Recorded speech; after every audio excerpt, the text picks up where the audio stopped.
who became a Tibetan monk.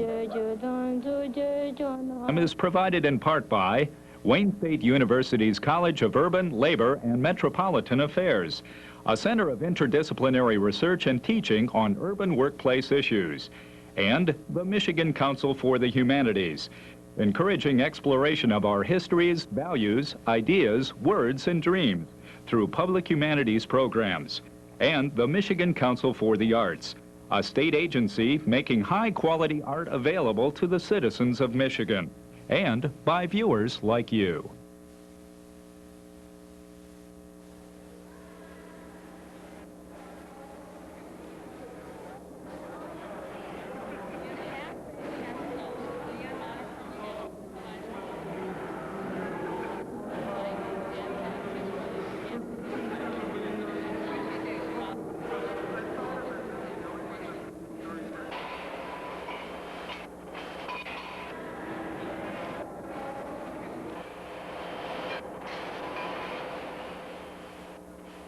The murals were painted shortly after my grandparents arrived here in the U.S. from Mexico.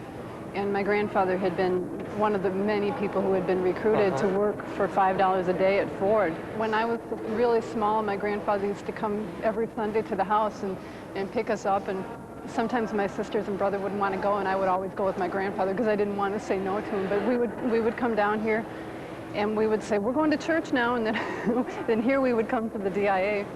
And he would show us around the different parts of the murals.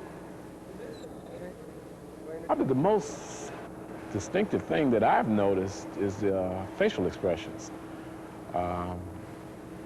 Everybody has almost a blank look. No one seems to be happy, they're not smiling. Of course, during that time, you know, they were not allowed to talk or smile. The first time I saw the murals was when we came down on a grade school visit to the Art Institute. My first impressions were probably one of awe. I mean, they're quite huge. You can't help but notice the faces. I think there's a lot of emotion. I'd have to say it was idealistic. When this was created back in the 30s, I believe this would have raised a lot of eyebrows because it really took people into the bowels of the plants to see exactly what really happened. I think this is more of a realistic portrait of what was going on in the Rouge in the 30s. Realistic, yet beautiful. More than a half-century after the Mexican artist Diego Rivera painted these murals of factory labor, people find in them both the real and the ideal. How can this be? How can modern industry, a grim gray reality of power, brute force, even oppression, become also a thing of beauty?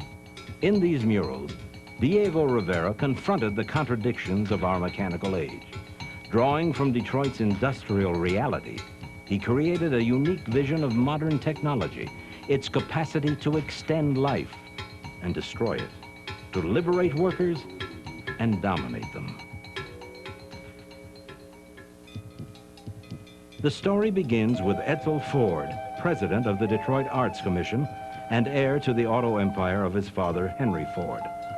In 1932, Edsel and Dr. William Valentiner, director of the Detroit Institute of Arts, invited Diego Rivera to paint the walls of the museum's garden court. They chose a man devoted to the high ideals of art and liberation, but also a man immersed in the harsh realities of Mexico's revolution. Born in 1886 to a family made prosperous by silver mining, Rivera escaped the grinding poverty that shadowed Mexico's people. But the democratic ideals of his schoolteacher parents nourished in Diego a spirit of rebellion. After revolutionaries overthrew the Mexican dictatorship in 1911 and civil war followed, he joined those advocating a complete social revolution.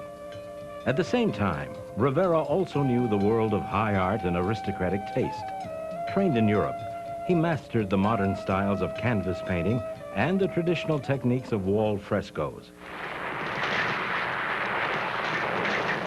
While studying in France, he and others of his generation also witnessed the mechanized slaughter of World War I. In the midst of this carnage, the Russian Revolution toppled the Tsar and created a new workers' state. Rivera saw in the 1917 uprising a model for his own impoverished land.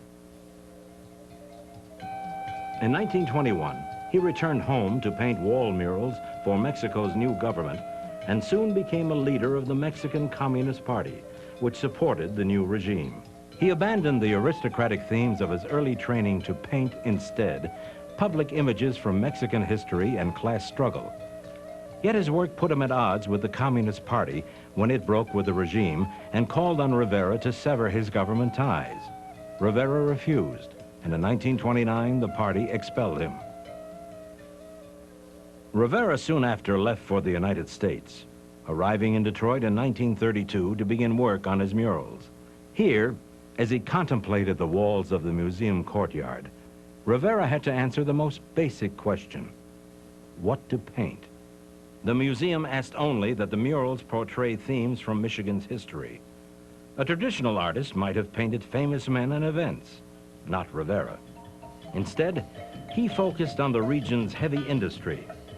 Many artists scorned mass production, but Rivera saw industry as salvation for his poverty-stricken land. He considered engineers and architects America's greatest artists.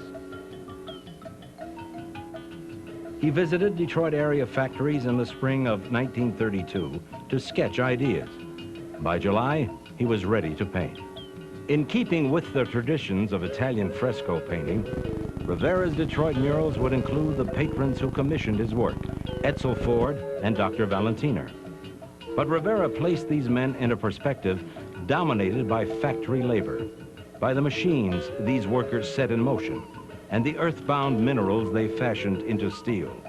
Human labor, not captains of industry, would dominate Rivera's vision of productive power. Steve Davis, then a teenage assistant to the artist, watched Rivera enlarge the human scale. He was making all these corrections to try to expand and make bigger, more impressive the forms, particularly of the worker, the people. He wanted them to appear solid, monumental. Rivera painted daily, stopping only to talk with a growing stream of visitors. Stephen Dimitrov was one of the assistants who prepared the wet plaster walls for painting. He did discuss politics with many people who came, and we, the assistants, were furious because here's a wall ready to be painted. And here we're discussing politics with some guy, usually in Spanish or French or Russian, and the wall is drying. And we were furious because if this wall has to be taken down, we have to take it down. We have to be plastered. This is a job, you know.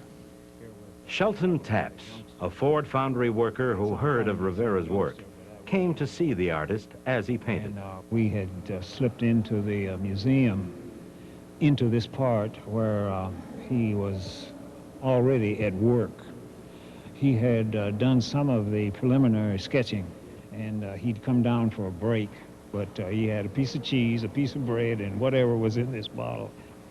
He said that what those hands represented was that the minerals and products of the earth were there for man to take from the earth and fashioned to his benefit. The reality of mass production seemed to overwhelm nature and humankind, yet Rivera projected a contrasting ideal. His image of industry, springing from nature, emphasized humanity's dependence on the earth and the potential unity in labor of the four races: black, holding coal; white, holding limestone; Asian, holding sand; and Indian, holding ore, each an ingredient in the making and casting of steel. Rivera captured the contradictory potentials in this age of steel machinery. Science and industry could produce life-saving medicine or poison gas, industrial automation or military hardware, civilian airplanes or bombers.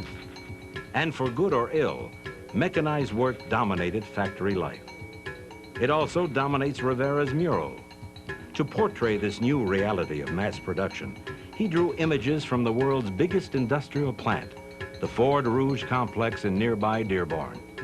Completed only 5 years before Rivera came to Detroit, this was the only manufacturing complex in the world where raw materials brought by ship and train to one end of the plant emerged from the other end as finished automobiles. Spread over a square mile along the Rouge River were 93 buildings, 53,000 machine tools, and 27 miles of conveyor belts. At peak production, 100,000 workers toiled here. Rivera was enthralled with the Rouge plant, but he planned no mere industrial landscape for his mural. Instead, he would paint a utopian vision of productive power. Utopian indeed, for as Rivera painted, the Great Depression had stilled Detroit's industry. 2/3 of the Rouge workforce was unemployed in 1932. Yet Rivera painted a factory bustling with activity, a symbolic image of mass production. The line between the real and the ideal is hard to define, even for those who work there. I believe that the murals show the conditions that the workers were employed in the Ford plants. It's such a realistic mural, and when you look at it, you kind of carried back to those days. Walter Dorosh, a retired toolmaker from the Rouge, sees the reality he knew as a worker, but sees it purified by Rivera's hand. While the murals are clear, during the actual operations, the air was quite different. It was full of dust, smoke. Rivera cleared the air to reveal an underlying reality. The murals really show conglomerate of many scenes, all compressed into these two major murals here. Compressed in a way that mirrored Henry Ford's innovative method. Before the assembly line, skilled mechanics built cars with hand tools, producing custom-made and expensive automobiles. Ford replaced the tool-wielding craftsmen with machines and put workers shoulder to shoulder at the moving assembly line. Each now performed a single, repetitive task as conveyors brought parts to the line. Output soared, and the cost per car fell so dramatically that Ford could lower prices and raise wages, and still make huge profits. Some crafts simply disappeared as the new methods took over. Painters who once stroked hand brushes across the body found themselves replaced by modern technology, paint spraying guns. Rivera depicted the new generation of body painters isolated in the heat and gloom of mechanized labor. Once skilled workers built wooden body frames. But starting in the 1920s, the company switched from wood to steel. Rivera pictured the new mechanical presses that stamped out metal body parts like huge cookie cutters, looming over the workers who fed them sheet steel. Some trades grew with this new technology, especially those building and repairing the machines. But woodworkers and many other craftsmen lost their jobs, and those who remained saw their work transformed. Had Rivera painted Detroit's metal finishers just 10 years earlier, they would have used hand files and soldering irons to smooth the body panels. But as electric sanders replaced hand files, metal finishers found themselves enveloped in a haze of sparks, lead fumes, and dust. Machines now set the pace, and workers struggled to keep stride. They used to have foremen, straw boss. They had so many bosses around, but they were there to see that the operations were run, and they were there to see that they were running fast. He couldn't keep up. He was gone. Even that mural up there doesn't give you all of it. I think Rivera did a good job, but the hostility of the supervision to the workers is not displayed in there. Dave Moore, a former Rouge production worker, finds in the murals just one compelling image of management. Expression on his face that was just typical of supervision at the time, you know. They had no respect or no regard. Rivera modeled the face after Charles Sorensen, the Rouge's hard-nosed production manager. Sorensen demanded a military-like discipline in his factories and enforced a strict prohibition against labor unions. But Rivera gave only a hint of this harsh reality. He removed most of the domineering foremen and plant guards from the scene, leaving a vision of self-directed workers and automatic machinery. Instead of frenzied speed-up, Rivera froze the action. His mural projects a moment of cooperative labor, a dance-like unity of workers from diverse ethnic and racial backgrounds. This, too, was more ideal than real. Inside the plant, employers segregated workers by race and often by ethnicity. Outside the plant, discriminatory policies pressured many Mexican workers to leave Detroit in the early years of the Great Depression. Yet Rivera populated the mural with Hispanic figures modeled after members of his staff. African Americans seeking work at the Rouge usually found themselves in the worst jobs. 99.99% of the black workers at Ford were confined to the foundry. The dirtiest, menial job that the plant could offer. Dave Moore was one of the few exceptions who worked in a predominantly white department.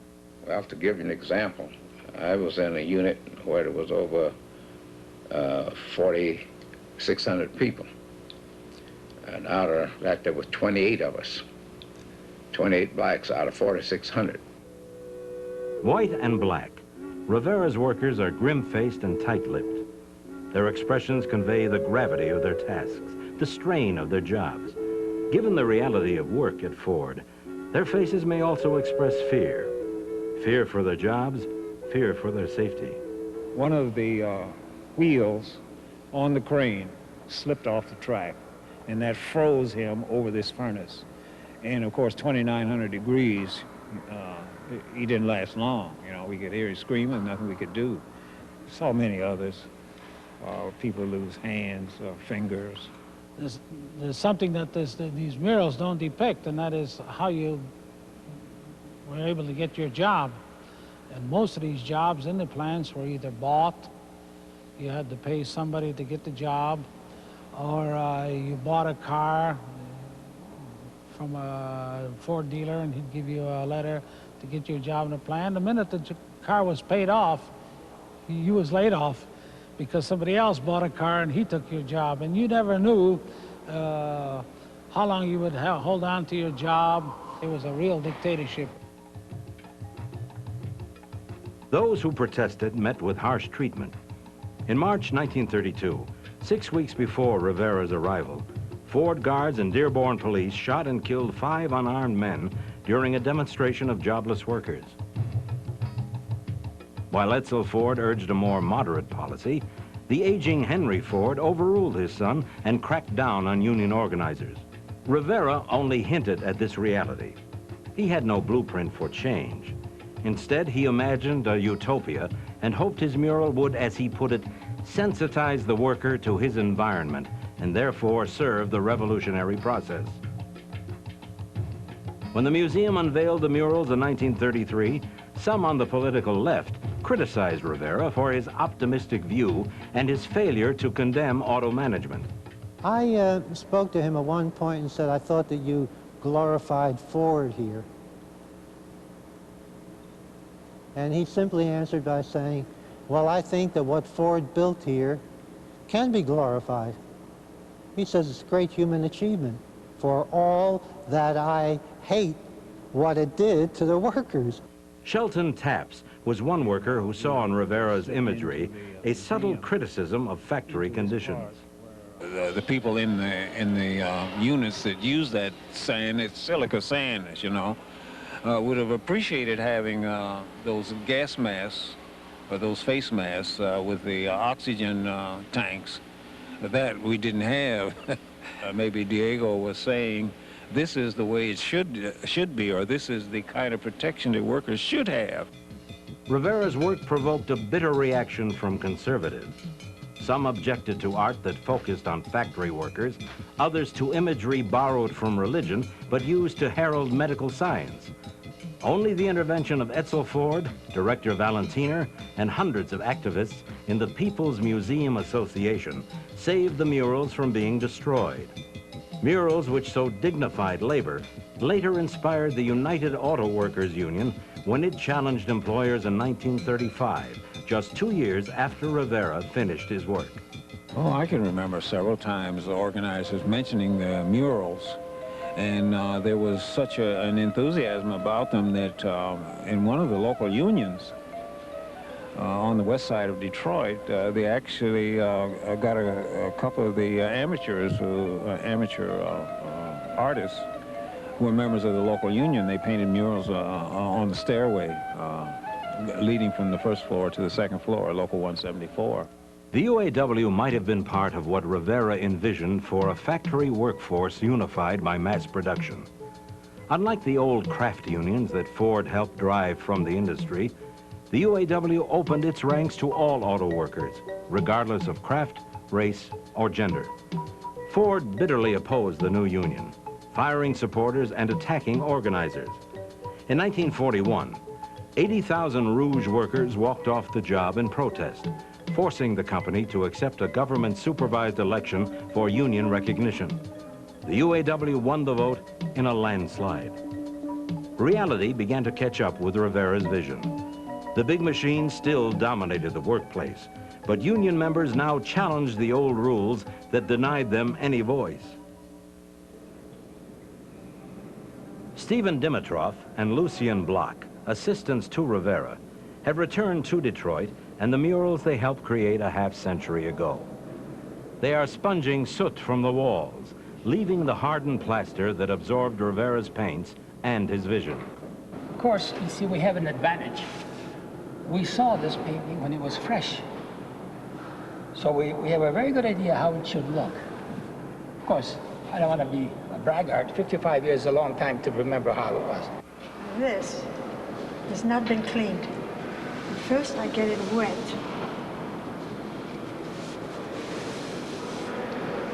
Because the paint doesn't come off. It's become part of the wall. Like marble. Rivera's vision has proved as durable as his paint. Today, human labor is too often a disposable article, its value mocked by plant closings, layoffs, the corporate exodus to low-wage economies. Rivera's vision poses an alternative, the ideal of a cooperative, multiracial workforce holding center stage, the true agents of potential prosperity. Lucien Bloch thinks Rivera would be pleased with the durability of his work. It's very wonderful to see today that there are lots of people who are from the working class, so-called, that really come and watch. And it would have given Diego a great lift to know that. Oh, he would. Because he was painting for the workers. My impression was that he was a man, an artist, who had not forgotten the working people. And I hope that other artists will pick up the torch that Rivera was carrying at that time to light a way through a dark tunnel to show the contribution that the American working men and women was making, had made, and still are making to this country.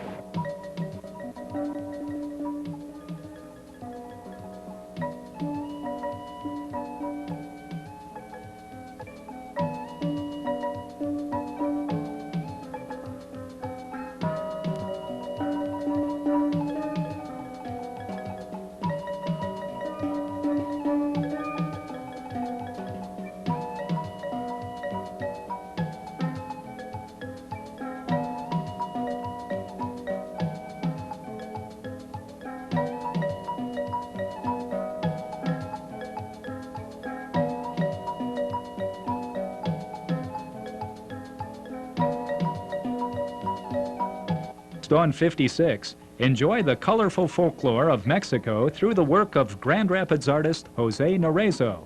A look at his painting, sculptures, and murals, and at the man behind the art. Next on La Comunidad.